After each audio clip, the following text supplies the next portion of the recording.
Thank you, Madam Deputy Speaker. This debate captures the key difference between Conservatives and the Labour Party. Because we on these benches believe in people. We believe in their talent, their drive, their hopes and their aspirations. And by contrast, the Labour Party like to box people in, to restrict, to regulate, and let the state determine every aspect of their lives. We on this side of the House believe in setting people free, free to work hard, free to achieve and free to build their own future. Let's unleash the power of individual freedom. Let's unleash the energy of the maker and enterprise, and above all, Madam Deputy Speaker, let's unleash the unstoppable force of aspiration across every part of the UK. The word aspiration runs through the very DNA of the Conservative Party. It's who we are. From delivering educational reforms to promoting social mobility, to delivering a property-owning democracy. In my family, they never owned their own homes. My grandparents didn't own their own homes. But Margaret Thatcher gave them the opportunity to do so. She gave many people like my grandparents the opportunity to aspire, to achieve, to own their own homes. That's the aspiration we need to get back to as a country. Every generation of Conservatives have understood this ambition. And it's not your background that shapes your future. This is the equality of opportunity in action, not equality of outcome that the Labour Party so much desire. But we cannot talk about aspiration without celebrating the Prime Minister that understood it the best. Mrs Thatcher gave people the freedom to own their own future. She rewarded hard work through lower taxes, turned millions of people into shareholders through privatisation, and made dreams of home ownership a reality for many across the country with her Right to Buy scheme. Mrs Thatcher just got it. She understood human nature. She understood people are ambitious, and she knew that when you trust individuals and not the state, Britain succeeds. My honourable friend, give way. Of course I'll give way. I think going back to what former fantastic great Prime Minister did and comparing it to the policy on stamp duty, both times it was hated by the people on the benches opposite, because what it did was take away the role, the choking role of the state and free people up to have that aspiration and that social mobility. And it proved that actually giving people their own homes, allowing them to buy them and removing the state from their lives created that social mobility. In the same way here, removing that tax and allowing people that aspiration to be able to smash those ceilings is important. And the members opposite hate it because it reduces the size of the state, the dependency on the state, and the hold they have over people's lives. I thank my honourable friend for his intervention. He's absolutely right. Unfortunately, the party opposite, they tend to have the mantra, what I can't have, you shan't have. But we on this side want everyone to succeed. Of course I'll give way. I'm still smarting from my honourable friend's reluctance to squash the honourable member for Westminster and the cities of London, who alleged that there had been no leasehold reform. Such was the extent of leasehold reform under Conservative governments that the Duke of Westminster resigned from the party in indignation. Well, I thank the honourable member for putting that on the record.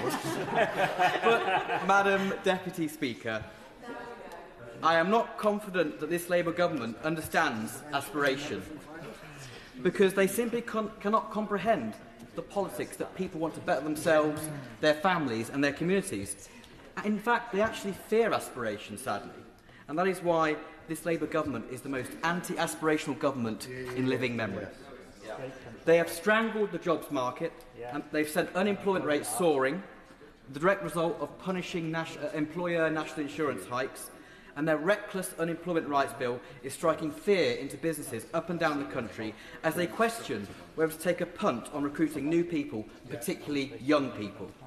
That they've caved into the hard left on much needed reforms to the welfare system, a system that should reward hard work and not entrench state dependency.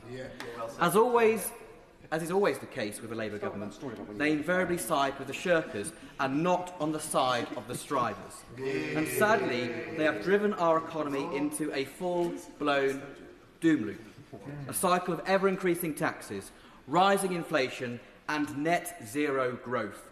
Every hard-working family in Mid Leicestershire is paying the price for this government's failure. But, Madam Deputy Speaker, what is most damaging at all isn't just the economic damage, It's the lack of a can-do attitude they have, and they're instilling in our young people. Well, my friend give way. I'll give way. On that can-do attitude, what surprised me about this debate so far from the opposite benches is that a number of honourable members on those benches seem to agree that this was a good thing to do, and indeed, as far as I can tell, any commentator on the property market and indeed the economics have said it's a good thing to do, and yet they just don't seem to want to do it. I think the honourable member puts the case very clearly, and he's absolutely right. But they talk about intergenerational unfairness, but they do not do anything about it. Indeed, encouraging young people to determine their own futures is what Conservatives we believe in. And that is what... Of course I'll give way.